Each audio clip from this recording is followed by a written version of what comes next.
தவணையை செலுத்த தவறியதாக கூறி பொக்லைன் இயந்திரத்தை நிதி நிறுவனம் பறிமுதல் செய்துவிட்டதாக சேலம் சரக காவல்துறை துணைத் தலைவர் அலுவலகத்தில் விவசாயி புகார் அளித்துள்ளார்.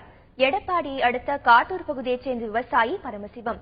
இவர் தனியார் நிதி நிறுவனத்தில் 20 லட்சம் ரூபாய் கடனில் பொக்லைன் இயந்திரத்தை வாங்கியுள்ளார்.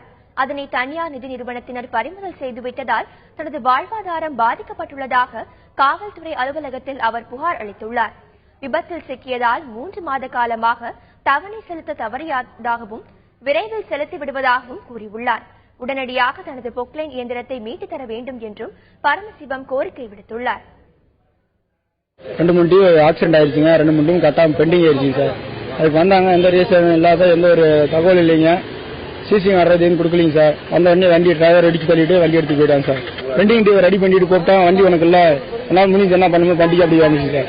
வக்கீல் வச்சு 2 நாள் டியூ கட்டுறாங்க, வண்டி கொடுங்கன்னு கேட்டாலும் நானும் வக்கீல் தான் சொல்றேன் அப்படின்னு வக்கீல் கேட்கறாங்க சார். காசு மொள்ள மாதிரி போய் முடிச்சு அப்படின்னு வக்கீல் பேசுறாங்க.